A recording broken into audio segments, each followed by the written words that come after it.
ਵਾਹਿਗੁਰੂ ਜੀ ਕਾ ਖਾਲਸਾ, ਵਾਹਿਗੁਰੂ ਜੀ ਕੀ ਫਤਿਹ।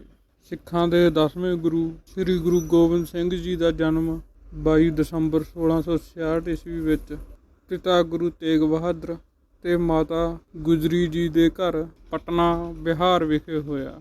ਆਪ ਜੀ ਦੇ ਜਨਮ ਸਮੇਂ ਹਿੰਦੁਸਤਾਨ ਖਾਸ ਕਰਕੇ ਪੰਜਾਬ ਦੇ ਹਾਲਤ ਬਹੁਤ ਖਰਾਬ ਸਨ। 1657 ਵਿੱਚ ਔਰੰਗਜ਼ੇਬ ਨੇ ਕਈ ਕੋਝੀਆਂ ਚਾਲਾਂ ਚੱਲ ਕੇ ਹਕੂਮਤ ਦੀ ਬਾਗਡੋਰ ਆਪਣੇ ਹੱਥ ਵਿੱਚ ਲੈ ਲਈ, ਜਿਸ ਦੀ ਖਾਤਰ ਉਸਨੇ ਆਪਣੇ ਭਰਾਵਾਂ ਦੇ ਖੂਨ ਨਾਲ ਹੱਥ ਰੰਗੇ ਆਪਣੇ ਪਿਤਾ ਸ਼ਾਹਜਹਾਂ ਨੂੰ ਆਗਰੇ ਦੇ ਕਿਲ੍ਹੇ ਵਿੱਚ ਕੈਦ ਕੀਤਾ। ਅਨੇਕਾਂ ਮੁਸਲਮਾਨਾਂ ਜਿਨ੍ਹਾਂ ਨੇ ਦਾਰਾ ਸ਼ਕੋਹ ਦੀ ਮਦਦ ਕੀਤੀ ਸੀ, ਉਹਨਾਂ ਨੂੰ ਅਸਹਿ ਕਸ਼ਟ ਦੇ ਕੇ ਕਤਲ ਕੀਤਾ ਗਿਆ। ਪੀਰਾਂ ਫਕੀਰਾਂ 'ਤੇ ਜ਼ੁਲਮ ਢਾਏ ਗਏ, ਜਿਸ ਦੀ ਖਾਤਰ ਮੁਸਲਮਾਨਾਂ ਦਾ ਬਹੁਤ ਵੱਡਾ ਹਿੱਸਾ ਉਸ ਦੇ ਖਿਲਾਫ ਹੋ ਗਿਆ ਅਤੇ ਹਰ ਪਾਸੇ ਬਗਾਵਤ ਦੇ ਅਸਾਰ ਨਜ਼ਰ ਆਉਣ ਲੱਗੇ। ਕੁਝ ਜਨੂੰਨੀ ਮੁਸਲਮਾਨ ਸਨ ਜਿਨ੍ਹਾਂ ਦੀ ਮਦਦ ਨਾਲ ਉਹ ਤਖ਼ਤ 'ਤੇ ਬੈਠਾ ਸੀ। ਉਹਨਾਂ ਨੂੰ ਖੁਸ਼ ਕਰਨ ਲਈ, ਆਪਣੇ ਗੁਨਾਹਾਂ 'ਤੇ ਪਰਦਾ ਪਾਉਣ ਲਈ ਅਤੇ ਆਪਣੀ ਵਿਗੜੀ ਹੋਈ ਸਾਖ ਨੂੰ ਦੁਬਾਰਾ ਬਣਾਉਣ ਲਈ ਉਸਨੇ ਤਲਵਾਰ ਦਾ ਰੁੱਖ ਹਿੰਦੂਆਂ ਵੱਲ ਮੋੜ ਦਿੱਤਾ। ਉਹਨਾਂ ਦੇ ਜੰਜੂਤਾਰ ਨੇ ਜਬਰੀ ਜਾਂ ਧਨ ਦੌਲਤ, ਨੌਕਰੀ ਅਤੇ ਅਹੁਦਿਆਂ ਦੇ ਲਾਲਚ ਦੇ ਕੇ ਮੁਸਲਮਾਨ ਬਣਾਉਣਾ, ਟੈਕਸ ਵਿੱਚ ਸਖਤੀ ਕਰਨਾ, ਚਾਰੋਂ ਪਾਸੇ ਮੰਦਰ ਗੁਰਦੁਆਰਿਆਂ ਦੀ ਢਾਹੋ ਢੇਰੀ, ਸੰਸਕ੍ਰਿਤ ਪੜ੍ਹਨ, ਮੰਦਰ ਵਿੱਚ ਉੱਚੇ ਕਲਸ਼ ਲਗਾਉਣ ਅਤੇ ਸ਼ੰਖ ਵਜਾਉਣ ਦੀ ਮਨਾਹੀ, ਬਹੂ ਬੇਟੀਆਂ ਨੂੰ ਦਿਨ ਦਿਹਾੜੇ ਚੁੱਕ ਕੇ ਲੈ ਜਾਣਾ, ਬਸੜੇ ਦੇ ਖਲ ਵਿੱਚ ਹਿੰਦੂਆਂ ਨੂੰ ਪਾਣੀ ਸਪਲਾਈ ਕਰਨਾ, ਹੋਰ ਪਤਾ ਨਹੀਂ ਕਿਹੜੇ ਕਿਹੜੇ ਜ਼ੁਲਮ ਉਸ ਦੇ ਰਾਜ ਵਿੱਚ ਪਰਜਾ 'ਤੇ ਕੀਤੇ ਗਏ। ਭਾਰਤ ਦਾ ਮਾਣ ਸਤਿਕਾਰ ਖਤਮ ਹੋ ਚੁੱਕਿਆ ਸੀ, ਮਨੋਬਲ ਪੂਰੀ ਤਰ੍ਹਾਂ ਟੁੱਟ ਚੁੱਕਿਆ ਸੀ। ਰਾਜੇ ਮਹਾਰਾਜੇ, ਹਾਕਮ ਪੰਡਤ, ਪੀਰ ਫਕੀਰ ਸਭ ਦੀ ਜ਼ਮੀਰ ਖਤਮ ਹੋ ਚੁੱਕੀ ਸੀ। ਆਪਣੀ ਐਸ਼ ਇਸ਼ਰਤ ਲਈ ਆਏ ਦਿਨ ਪਰਜਾ 'ਤੇ ਜ਼ੁਲਮ ਕਰਨਾ ਅਤੇ ਲੁੱਟ ਖਸੁੱਟ ਕਰਨਾ ਉਹਨਾਂ ਦਾ ਪੇਸ਼ਾ ਬਣ ਚੁੱਕਾ ਸੀ।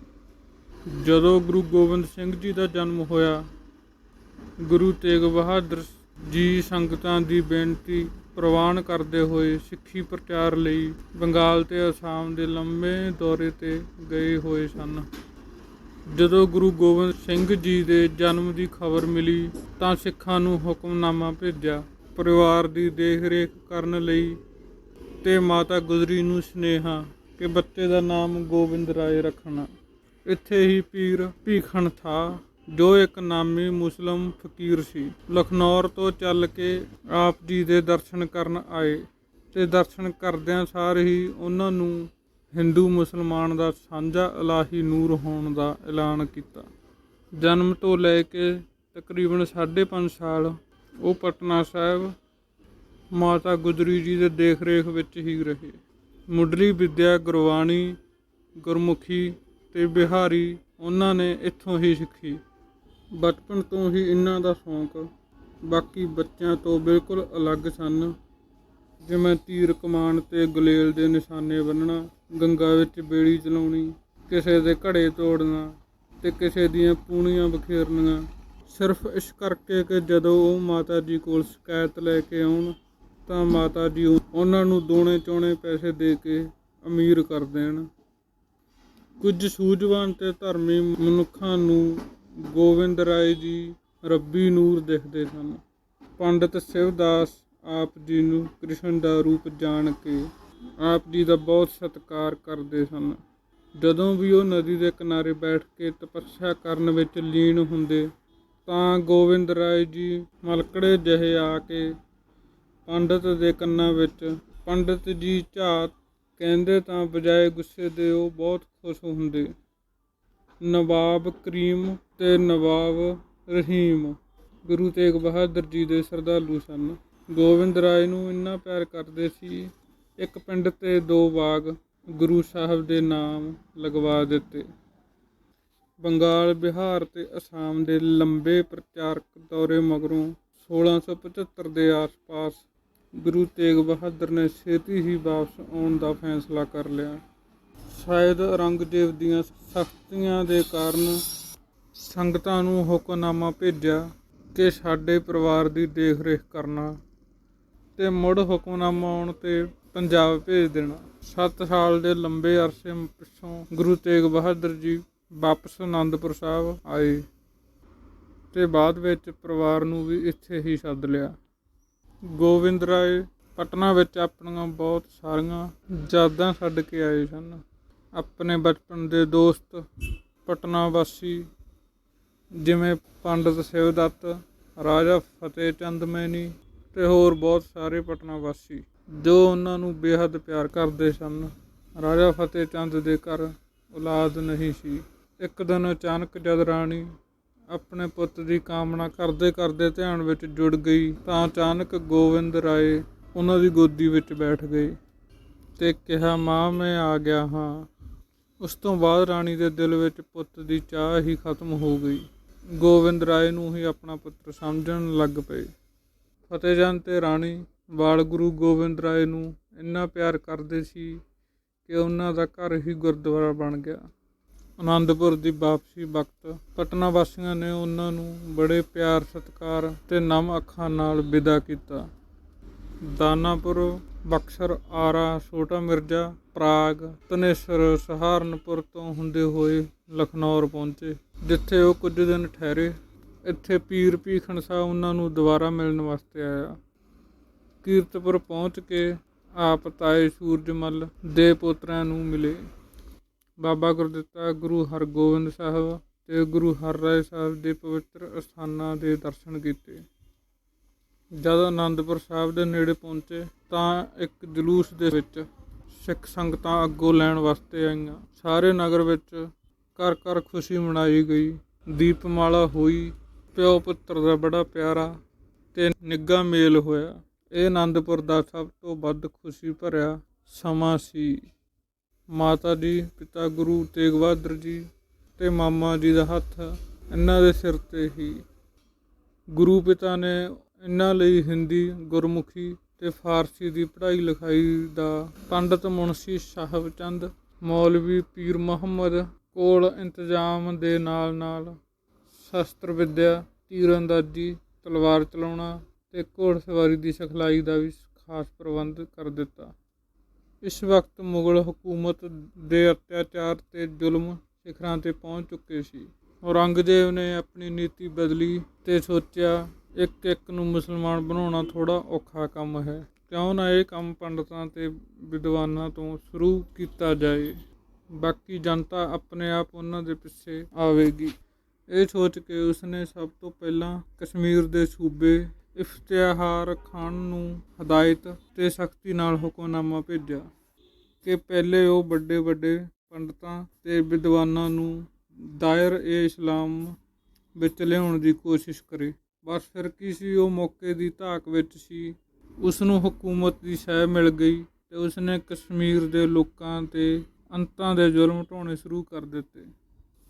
ਪੰਡਿਤ ਕਿਰਪਾ ਰਾਮ, ਜੋ ਇੱਕ ਵਕਤ ਗੁਰੂ ਗੋਬਿੰਦ ਸਿੰਘ ਜੀ ਦਾ ਅਧਿਆਪਕ ਰਹਿ ਚੁੱਕਾ ਸੀ, ਗੁਰੂ ਘਰ ਤੋਂ ਚੰਗੀ ਤਰ੍ਹਾਂ ਜਾਣੂ ਸੀ, ਉਸਨੇ ਹੋਰ ਪੰਡਤਾਂ ਨਾਲ ਸਲਾਹ ਕੀਤੀ ਤੇ ਕਿਹਾ ਇਸ ਮੁਸੀਬਤ ਦਾ ਹੱਲ ਸਿਰਫ ਗੁਰੂ ਤੇਗ ਬਹਾਦਰ ਸਾਹਿਬ ਹੀ ਕਰ ਸਕਦੇ ਹਨ। ਉਹਨਾਂ ਨੇ ਸੂਬੇ ਕੋਲੋਂ 6 ਮਹੀਨੇ ਦੀ ਮੋਹਲਤ ਮੰਗੀ, ਇਸ ਸ਼ਰਤ 'ਤੇ ਕਿ 6 ਮਹੀਨੇ ਬਾਅਦ ਅਸੀਂ ਸਾਰੇ ਦੇ ਸਾਰੇ ਆਪਣੇ ਆਪ ਮੁਸਲਮਾਨ ਬਣ ਜਾਵਾਂਗੇ। ਉਹ ਜਗਤਨਾਥ ਤੇ ਹੋਰ ਮੰਦਰਾਂ ਦੇ ਪੁਜਾਰੀਆਂ, ਪੀਰਾਂ ਫਕੀਰਾਂ ਕੋਲ ਗਏ, ਟੂਣੇ ਟੱਪੇ, ਧਾਗੇ ਤਵੀਤ, ਜੰਤਰ ਮੰਤਰ ਸਭ ਕੋਸ਼ਿਸ਼ ਕਰ ਲਈ, ਪਰ ਕੋਈ ਗੱਲ ਨਾ ਬਣੀ। ਰਾਜੇ ਮਹਾਰਾਜੇ ਤਾਂ ਪਹਿਲਾਂ ਹੀ ਉਹਨਾਂ ਦੀ ਮਦਦ ਕਰਨ ਤੋਂ ਇਨਕਾਰ ਕਰ ਚੁੱਕੇ ਸਨ। ਅਖੀਰ ਸਭ ਦੀ ਸਲਾਹ ਨਾਲ ਪੰਡਿਤ ਕਿਰਪਾ ਰਾਮ ਦੀ ਅਗਵਾਈ ਹੇਠ ਅਨੰਦਪੁਰ ਆ ਪੁੱਜੇ। ਗੁਰੂ ਸਾਹਿਬ ਨੇ ਉਹਨਾਂ 'ਤੇ ਹੋ ਰਹੇ ਜ਼ੁਲਮਾਂ ਦੀ ਵਾਰਤਾ ਬੜੇ ਧਿਆਨ ਨਾਲ ਸੁਣੀ ਤੇ ਸੋਚਾਂ ਵਿੱਚ ਪੈ ਗਏ। ਉਹਨਾਂ ਨੇ ਸਭ ਨੂੰ ਹਿੰਮਤ ਦਿੱਤੀ ਕਿ ਆਏ ਕਸ਼ਟਾਂ ਦਾ ਮੁਕਾਬਲਾ ਬੜੇ ਸਾਹਸ ਤੇ ਦਲੇਰੀ ਨਾਲ ਕਰਨਾ ਹੈ। ਅਕਾਲ ਪੁਰਖ ਕੋਈ ਨਾ ਕੋਈ ਰਾਹ ਜ਼ਰੂਰ ਕੱਢੇਗਾ। ਕਾਫੀ ਸੋਚ ਵਿਚਾਰ ਕੇ ਕਿਹਾ, ਇਸ ਦਾ ਇੱਕੋ ਹੱਲ ਹੋ ਸਕਦਾ ਹੈ, ਕਿਸੇ ਮਹਾਂਪੁਰਸ਼ ਨੂੰ ਕੁਰਬਾਨੀ ਦੇਣੀ ਪਵੇਗੀ। ਇਹ ਸੁਣ ਕੇ ਪੰਡਿਤ, ਜੋ ਭਲੇ ਵਕਤ ਹਿੰਦੂ ਧਰਮ ਦੇ ਰਖਵਾਲੇ ਹੋਣ ਦਾ ਦਮ ਭਰਦੇ ਸੀ, ਚੁੱਪ ਹੋ ਗਏ ਅਤੇ ਨੀਵੀਂ ਪਾ ਲਈ। ਪਿੱਛੇ ਖੜੇ ਗੋਬਿੰਦ ਰਾਏ, ਜੋ ਸਭ ਬੜੇ ਧਿਆਨ ਨਾਲ ਸੁਣ ਰਹੇ ਸਨ, ਇੱਕਦਮ ਬੜੀ ਦ੍ਰਿੜਤਾ ਤੇ ਮਾਸੂਮੀਅਤ ਨਾਲ ਬੋਲੇ, ਪਿਤਾ ਜੀ, ਤੁਹਾਡੇ ਤੋਂ ਵੱਡਾ ਹੋਰ ਕਿਹੜਾ ਮਹਾਂਪੁਰਸ਼ ਹੋ ਸਕਦਾ ਹੈ। ਗੁਰੂ ਸਾਹਿਬ ਬੜੇ ਧਿਆਨ ਨਾਲ ਆਪਣੇ ਪੁੱਤਰ ਦਾ ਚਿਹਰਾ ਦੇਖਦੇ, ਪਿਆਰ ਨਾਲ ਘੁੱਟ ਕੇ ਛਾਤੀ ਨਾਲ ਲਗਾ ਲੈਂਦੇ ਅਤੇ ਬੋਲੇ, ਜਾਓ ਔਰੰਗਜ਼ੇਬ ਨੂੰ ਕਹਿ ਦਿਓ ਕਿ ਸਾਡਾ ਪੀਰ ਤੇ ਰਹਿਬਰ ਗੁਰੂ ਤੇਗ ਬਹਾਦਰ ਹੈ। ਜੇ ਉਹ ਮੁਸਲਮਾਨ ਬਣ ਜਾਣ ਤੇ ਅਸੀਂ ਸਾਰੇ ਬਿਨਾਂ ਕਿਸੇ ਹੀਲ ਹੁਜਤ ਤੋਂ ਇਸਲਾਮ ਕਬੂਲ ਕਰ ਲਵਾਂਗੇ। ਔਰੰਗਜ਼ੇਬ ਨੂੰ ਇਹ ਖਬਰ ਮਿਲੀ। ਉਸਨੂੰ ਗੁਰੂ ਸਾਹਿਬ ਦੀ ਪੰਡਤਾਂ ਨਾਲ ਹਮਦਰਦੀ, ਆਪਣੀ ਧਾਰਮਿਕ ਨੀਤੀ ਵਿੱਚ ਰੁਕਾਵਟ ਤੇ ਗੁਰੂ ਸਾਹਿਬ ਦੀ ਬਗਾਵਤ ਨਜ਼ਰ ਆਈ। ਲਾਹੌਰ ਦੇ ਗਵਰਨਰ, ਸਰਹੰਦ ਦੇ ਸੂਬੇਦਾਰ ਤੇ ਰੋਪੜ ਦੇ ਕੋਤਵਾਲ ਨੂੰ ਸ਼ਾਹੀ ਫਰਮਾਨ ਜਾਰੀ ਕੀਤਾ ਗਿਆ ਕਿ ਗੁਰੂ ਸਾਹਿਬ ਨੂੰ ਤਸੀਹੇ ਦੇ ਕੇ ਸ਼ਹੀਦ ਕੀਤਾ ਜਾਏ। ਇਹ ਹੁਕਮ ਖੂਫੀਆ ਸੀ ਕਿਉਂਕਿ ਔਰੰਗਜ਼ੇਬ ਨੂੰ ਬਗਾਵਤ ਦਾ ਡਰ ਸੀ। ਦੂਸਰਾ ਹੁਕਮ ਸੀ ਕਿ ਇਹਨਾਂ ਦੇ ਸਰੀਰ ਦੇ ਟੁਕੜੇ ਟੁਕੜੇ ਕਰਕੇ ਦਿੱਲੀ ਦੇ ਆਲੇ ਦੁਆਲੇ ਲਟਕਾ ਦਿੱਤੇ ਜਾਣ ਤਾਂ ਕਿ ਦਹਿਸ਼ਤ ਫੈਲ ਜਾਵੇ, ਮੁੜ ਕੇ ਕੋਈ ਹੁਕਮ ਅਦੂਲੀ ਕਰਨ ਦੀ ਜੁਰਤ ਨਾ ਕਰ ਸਕੇ। ਗੁਰੂ ਸਾਹਿਬ ਜਾਣਦੇ ਸਨ ਕਿ ਔਰੰਗਜ਼ੇਬ ਤੱਕ ਪੁੱਜਣ 'ਤੇ ਉਹਨਾਂ ਨੂੰ ਗ੍ਰਿਫਤਾਰ ਕਰ ਲਿਆ ਜਾਵੇਗਾ। ਉਹ ਛੇਤੀ ਹੀ ਲੋਕਾਂ ਨੂੰ ਇਸ ਜ਼ੁਲਮ ਦੇ ਟਾਕਰੇ ਲਈ ਉਤਸ਼ਾਹਿਤ ਕਰਨ ਤੇ ਕੁਰਬਾਨੀਆਂ ਦੇਣ ਵਾਸਤੇ ਤਿਆਰ ਕਰਨ ਲਈ ਪ੍ਰਚਾਰ ਦੌਰੇ 'ਤੇ ਨਿਕਲ ਗਏ। ਆਪ ਜੀ ਦੇ ਪ੍ਰਚਾਰ ਦਾ ਤੱਤ ਸੀ, ਨਾ ਡਰੋ ਨਾ ਡਰਾਓ, ਨਾ ਜ਼ੁਲਮ ਕਰੋ ਨਾ ਸਹੋ। ਰਾਹ ਵਿੱਚ ਥਾਂ ਥਾਂ ਤੋਂ ਲੋਕ ਘਰੋਂ ਨਿਕਲ ਕੇ ਗੁਰੂ ਸਾਹਿਬ ਨਾਲ ਤੁਰਦੇ ਗਏ। ਲੋਕੀ ਹੁਮ ਹੁਮਾ ਕੇ ਦਰਸ਼ਨਾਂ ਲਈ ਆਏ। ਚੋਖੀ ਭੇਟਾ ਵੀ ਚੜੀ, ਜਿਸ ਨਾਲ ਗੁਰੂ ਸਾਹਿਬ ਨੇ ਕਈ ਨੇਕ ਕੰਮ ਵੀ ਕੀਤੇ, ਜਿਵੇਂ ਬੌਲੀਆਂ ਬਣਵਾਉਣੀਆਂ, ਖੂਹ ਖੁਦਵਾਉਣੇ, ਖੂਹ ਡੂੰਘੇ ਕਰਵਾਉਣੇ, ਹੜ੍ਹਾਂ ਲਈ ਬੰਨ੍ਹ ਬਣਵਾਉਣੇ। ਗੁਰੂ ਸਾਹਿਬ ਦਾ ਜਸ ਤੇ ਅਸਰ ਵੱਧਦਾ ਗਿਆ। ਅਹਿਲਕਾਰਾਂ ਨੇ ਔਰੰਗਜ਼ੇਬ ਨੂੰ ਖਬਰ ਕਰ ਦਿੱਤੀ। ਔਰੰਗਜ਼ੇਬ ਦਾ ਹੁਕਮ ਤਾਂ ਉਹਨਾਂ ਨੂੰ ਮਿਲ ਹੀ ਚੁੱਕਾ ਸੀ। ਗੁਰੂ ਸਾਹਿਬ ਆਨੰਦਪੁਰ, ਕੀਰਤਪੁਰ, ਰੋਪੜ ਤੋਂ ਹੁੰਦੇ ਮਾਲਵਾ ਪਹੁੰਚੇ, ਫਿਰ ਸੈਫਾਬਾਦ, ਗੜੀ ਨਾਜ਼ੀਰ ਤੋਂ ਹੁੰਦੇ ਆਗਰੇ ਪਹੁੰਚੇ। ਆਗਰੇ ਪਹੁੰਚ ਕੇ ਗੁਰੂ ਸਾਹਿਬ ਨੇ ਆਪਣੇ ਆਪ ਨੂੰ ਹਕੂਮਤ ਦੇ ਹਵਾਲੇ ਕਰ ਦਿੱਤਾ। ਉਹਨਾਂ ਨੂੰ ਆਗਰੇ ਤੋਂ ਦਿੱਲੀ ਲਿਆਂਦਾ ਗਿਆ। ਕਾਜੀ ਨੇ ਕਿਹਾ, ਜਾਂ ਤਾਂ ਤੁਸੀਂ ਕਰਾਮਾਤ ਦਿਖਾਓ ਤਾਂ ਕਿ ਸਾਨੂੰ ਪਤਾ ਚੱਲੇ ਕਿ ਤੁਸੀਂ ਕੋਈ ਇਲਾਹੀ ਨੂਰ ਹੋ, ਤੇ ਜਾਂ ਇਸਲਾਮ ਕਬੂਲ ਕਰ ਲਓ। ਗੁਰੂ ਸਾਹਿਬ ਦਾ ਜਵਾਬ ਸੀ, ਕਰਾਮਾਤ ਦਿਖਾਉਣੀ ਕਹਿਰ ਹੈ, ਅਕਾਲ ਪੁਰਖ ਦੇ ਕੰਮ ਵਿੱਚ ਵਿਘਨ ਹੈ। ਮੁਸਲਮਾਨ ਅਸਾਨੇ ਬਣਨਾ ਨਹੀਂ, ਕਿਉਂਕਿ ਸਾਡਾ ਧਰਮ ਵੀ ਓਨਾ ਹੀ ਚੰਗਾ ਹੈ ਜਿੰਨਾ ਕਿ ਮੁਸਲਮਾਨ ਧਰਮ। ਇਹ ਸਵਾਲ ਜਵਾਬ, ਲਾਲਚ ਤੇ ਡਰ 3 ਦਿਨ ਤੱਕ ਚੱਲਦਾ ਰਿਹਾ। 11 ਨਵੰਬਰ 1675 ਨੂੰ ਗੁਰੂ ਜੀ ਦੇ ਸਾਥੀਆਂ ਨੂੰ ਉਹਨਾਂ ਦੇ ਸਾਹਮਣੇ ਕਤਲ ਕਰ ਦਿੱਤਾ ਗਿਆ। ਭਾਈ ਮਤੀ ਦਾਸ ਜੀ ਨੂੰ ਥੰਮ ਨਾਲ ਬੰਨ੍ਹ ਕੇ ਆਰਿਆਂ ਨਾਲ ਚੀਰ ਕੇ 2 ਟੁਕੜੇ ਕਰ ਦਿੱਤੇ। ਭਾਈ ਦਿਆਲਾ ਜੀ ਨੂੰ ਉਬਲਦੀ ਦੇਗ ਵਿੱਚ ਉਬਾਲ ਦਿੱਤਾ ਗਿਆ। ਭਾਈ ਸਤੀ ਦਾਸ ਜੀ ਦੇ ਸਰੀਰ ਨੂੰ ਰੂੰ ਵਿੱਚ ਲਪੇਟ ਕੇ ਜਿਉਂਦਿਆਂ ਹੀ ਸਾੜਿਆ ਗਿਆ। 3 ਸਿੱਖਾਂ ਨੇ ਵਾਹਿਗੁਰੂ ਵਾਹਿਗੁਰੂ ਕਰਦਿਆਂ ਆਪਣੇ ਸਵਾਸ ਤਿਆਗ ਦਿੱਤੇ। ਹੁਣ ਗੁਰੂ ਸਾਹਿਬ ਦੀ ਵਾਰੀ ਆਈ। ਮੁੜ ਕੇ ਫਿਰ ਉਹੀ ਸਵਾਲ, ਉਹੀ ਲਾਲਚ ਤੇ ਉਹੀ ਡਰਾਵੇ। ਅਖੀਰ ਜਦ ਉਹ ਆਪਣੇ ਮਕਸਦ ਵਿੱਚ ਕਾਮਯਾਬ ਨਾ ਹੋਏ ਤਾਂ ਗੁਰੂ ਸਾਹਿਬ ਦਾ ਸੀਸ ਨਾਲੋਂ ਧੜ ਅਲੱਗ ਕਰ ਦਿੱਤਾ ਗਿਆ। ਬੜਾ ਸਖਤ ਹੁਕਮ ਸੀ ਕਿ ਜੋ ਬੰਦਾ ਗੁਰੂ ਸਾਹਿਬ ਦੇ ਸਰੀਰ ਨੂੰ ਹੱਥ ਲਗਾਏਗਾ ਉਸਨੂੰ ਕਤਲ ਕਰ ਦਿੱਤਾ ਜਾਏਗਾ। ਇੱਕ ਗੈਬੀ ਹਨੇਰੀ ਝੱਲੀ, ਜਿਸ ਨਾਲ ਜਨਤਾ ਭੈਭੀਤ ਹੋ ਕੇ ਆਪਣੇ ਆਪਣੇ ਘਰਾਂ ਨੂੰ ਚਲੀ ਗਈ। ਧਰਤੀ ਕੰਬ ਉੱਠੀ, ਹਕੂਮਤ ਦਾ ਸਿੰਘਾਸਣ ਡੋਲਿਆ। ਗੁਰੂ ਤੇਗ ਬਹਾਦਰ ਸਮਰਪਿਤ ਸਿੱਖਾਂ ਨੇ ਅਸੰਭਵ ਨੂੰ ਸੰਭਵ ਕਰਕੇ ਦਿਖਾਇਆ। ਉਸ ਸਮੇਂ ਚਾਂਦਨੀ ਚੌਂਕ ਦੀ ਸੜਕ ਅੱਜ ਵਾਂਗ ਪੱਕੀ ਨਹੀਂ ਸੀ। ਇਕੱਠੀ ਹੋਈ ਭੀੜ ਵਿੱਚ ਅਜਿਹੀ ਭਗਦੜ ਮੱਚੀ, ਧੂਲ ਮਿੱਟੀ ਉੱਡੀ ਕਿ ਦਰਿੰਦਿਆਂ ਦੇ ਸਾਰੇ ਸੁਰੱਖਿਆ ਪ੍ਰਬੰਧ ਮਿੱਟੀ ਵਿੱਚ ਮਿਲ ਗਏ। ਸੂਰਮੇ ਸਿੱਖਾਂ ਨੇ ਪਾਤਸ਼ਾਹ ਦਾ ਸੀਸ ਅਤੇ ਸਰੀਰ ਦੋਨੋਂ ਅਲੋਪ ਕਰ ਲਏ। ਸਰੀਰ ਭਾਈ ਲੱਖੀ ਸ਼ਾਹ ਬੰਜਾਰਾ ਆਪਣੇ ਪਿੰਡ ਰਕਾਬਗੰਜ ਲੈ ਗਏ, ਜਿੱਥੇ ਉਹਨਾਂ ਨੇ ਆਪਣੇ ਘਰ ਵਿੱਚ ਗੁਰੂ ਸਾਹਿਬ ਦੀ ਚਿਖਾ ਸਜਾ ਕੇ ਸਮਾਨ ਸਮੇਤ ਆਪਣੇ ਘਰ ਨੂੰ ਅੱਗ ਲਗਾ ਦਿੱਤੀ ਤਾਂ ਕਿ ਇਹ ਇੱਕ ਹਾਦਸਾ ਲੱਗੇ। ਤੇ ਸੀਸ ਭਾਈ ਜੇਤਾ ਜੀ ਆਨੰਦਪੁਰ ਸਾਹਿਬ ਲੈ ਗਏ। ਭਾਈ ਜੇਤਾ ਜੀ ਨੇ ਗੁਰੂ ਤੇਗ ਬਹਾਦਰ ਜੀ ਦਾ ਸੀਸ ਗੁਰੂ ਗੋਬਿੰਦ ਸਿੰਘ ਜੀ ਦੇ ਹਵਾਲੇ ਕਰ ਦਿੱਤਾ। ਗੁਰੂ ਸਾਹਿਬ ਨੇ ਉਹਨਾਂ ਦੇ ਸ਼ੀਸ਼ ਅੱਗੇ ਆਪਣਾ ਸ਼ੀਸ਼ ਝੁਕਾ ਕੇ ਕਿਹਾ ਕਿ ਕਦ ਤੱਕ ਫਕੀਰ ਸ਼ਹੀਦ ਹੁੰਦੇ ਰਹਿਣਗੇ। ਇਸ ਕਿਰਪਾਨ ਤੇਗ ਤੇ ਭੱਠੇ ਵਿੱਚ ਪਏ ਤੀਰਾਂ ਦਾ ਕੀ ਫਾਇਦਾ ਜੇ ਇਹ ਜ਼ੁਲਮ ਦਾ ਟਾਕਰਾ ਨਹੀਂ ਕਰ ਸਕਦੇ। ਉਹਨਾਂ ਨੇ ਭਾਈ ਜੇਤਾ ਜੀ ਤੋਂ ਪੁੱਛਿਆ ਕਿ ਉੱਥੇ ਕੋਈ ਸਿੱਖ ਨਹੀਂ ਸਨ ਜਿੱਥੇ ਇਹਨਾਂ ਨੂੰ ਸ਼ਹੀਦ ਕੀਤਾ ਗਿਆ ਹੈ। ਤਾਂ ਭਾਈ ਜੇਤਾ ਜੀ ਨੇ ਉੱਤਰ ਦਿੱਤਾ, ਹੋਣਗੇ ਪਰ ਪਹਿਚਾਨੇ ਤਾਂ ਨਹੀਂ ਜਾ ਸਕਦੇ। ਉਸ ਦਿਨ ਗੁਰੂ ਸਾਹਿਬ ਨੇ ਫੈਸਲਾ ਕਰ ਲਿਆ ਜ਼ੁਲਮ ਨਾਲ ਟੱਕਰ ਲੈਣ ਦਾ ਅਤੇ ਸਿੱਖਾਂ ਨੂੰ ਇੱਕ ਨਿਆਰਾ ਰੂਪ ਦੇਣ ਦਾ, ਤਾਂ ਕਿ ਲੱਖਾਂ ਵਿੱਚ ਇੱਕ ਸਿੱਖ ਖੜਾ ਪਹਿਚਾਨਿਆ ਜਾ ਸਕੇ। ਗੁਰੂ ਤੇਗ ਬਹਾਦਰ ਜੀ ਦਾ ਸ਼ੀਸ਼ ਦਾ ਸੰਸਕਾਰ ਹੋਇਆ। ਗੁਰੂ ਤੇਗ ਬਹਾਦਰ ਜੀ ਦੀ ਸ਼ਹਾਦਤ ਦਾ ਲੋਕਾਂ ਦੇ ਦਿਲ 'ਤੇ ਬਹੁਤ ਵੱਡਾ ਅਸਰ ਹੋਇਆ। ਕਹਿੰਦੇ ਨੇ ਪੱਥਰ ਦਿਲ ਇਨਸਾਨ ਵੀ ਇੱਕ ਵਾਰ ਟੁੱਟ ਗਏ। ਕਾਜੀ ਜਿਸ ਨੇ ਗੁਰੂ ਸਾਹਿਬ ਲਈ ਫਤਵਾ ਜਾਰੀ ਕੀਤਾ ਸੀ, ਉਸਨੇ 20 ਦਿਨ ਦੇ ਅੰਦਰ ਅੰਦਰ ਆਤਮ ਹੱਤਿਆ ਕਰ ਲਈ ਕਿ ਮੇਰੇ ਕੋਲੋਂ ਇਹ ਕੀ ਗੁਨਾਹ ਹੋ ਗਿਆ ਹੈ।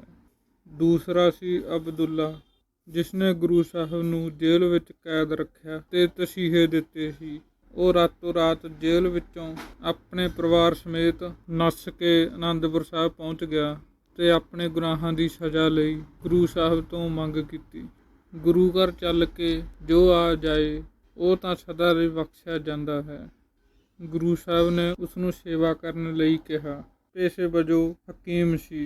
100 ਸਾਲ ਤੱਕ ਉਹ ਤੇ ਉਸ ਤੋਂ ਬਾਅਦ ਉਸ ਦਾ ਪਰਿਵਾਰ ਸਿੱਖਾਂ ਦੀ ਮਰਹਮ ਪੱਟੀ ਦੀ ਸੇਵਾ ਕਰਦੇ ਰਹੇ। ਤੀਸਰਾ ਸੀ ਜਲਾਲੂਦੀਨ ਜਿਸ ਨੂੰ ਬਾਬਾ ਬੰਦਾ ਸਿੰਘ ਬਹਾਦਰ ਨੇ ਸੋਧਿਆ ਸੀ, ਜੋ ਗੁਰੂ ਗੋਬਿੰਦ ਸਿੰਘ ਜੀ ਨੇ ਸਿੰਘ ਸਜਾ ਕੇ ਪੰਜਾਬ ਵਿੱਚ ਥਾਪੜਾ ਦੇ ਕੇ ਭੇਜਿਆ ਸੀ। ਇਸ ਵਕਤ ਸਿੱਖਾਂ ਵਿੱਚ ਇੰਨੀ ਹਿੰਮਤ ਆ ਗਈ ਸੀ, ਬੇੜੀ ਵਿੱਚ ਬੈਠੇ ਔਰੰਗਜ਼ੇਬ ਨੂੰ ਪੱਥਰ ਮਾਰੇ। ਜਾਮਾ ਮਸਜਿਦ ਵਿੱਚ ਪੌੜੀਆਂ ਉਤਰਦੇ ਵਕਤ ਤਲਵਾਰ ਨਾਲ ਹਮਲਾ ਕੀਤਾ। ਉਹ ਵੱਖਰੀ ਗੱਲ ਹੈ ਕਿ ਇੰਨੀ ਆਸਾਨੀ ਨਾਲ ਉਸਨੇ ਮਰਨਾ ਨਹੀਂ ਸੀ। ਪਛਤਾਵੇ ਦੀ ਅੱਗ ਵਿੱਚ ਸੜ ਕੇ ਤੜਪ ਤੜਪ ਕੇ ਉਸ ਦਾ ਮਰਨਾ ਲਿਖਿਆ ਹੋਇਆ ਸੀ। ਇਸ ਤੋਂ ਅੱਗੇ ਦੀ ਜੀਵਨੀ ਭਾਗ 2 ਵਿੱਚ ਜਲਦ ਹੀ ਆਵੇਗੀ। ਤੁਹਾਨੂੰ ਇਹ ਵੀਡੀਓ ਕਿਸ ਤਰ੍ਹਾਂ ਦੀ ਲੱਗੀ? ਪਲੀਜ਼ ਵੀਡੀਓ ਨੂੰ ਲਾਈਕ ਅਤੇ ਵੱਧ ਤੋਂ ਵੱਧ ਸ਼ੇਅਰ ਕਰੋ। ਇਤਿਹਾਸ ਨਾਲ ਜੁੜੀਆਂ ਹੋਰ ਵੀਡੀਓ ਦੇਖਣ ਲਈ ਚੈਨਲ ਨੂੰ ਸਬਸਕ੍ਰਾਈਬ ਕਰ ਦਿਓ। ਧੰਨਵਾਦ ਜੀ। ਵਾਹਿਗੁਰੂ ਜੀ ਕਾ ਖਾਲਸਾ, ਵਾਹਿਗੁਰੂ ਜੀ ਕੀ ਫਤਿਹ।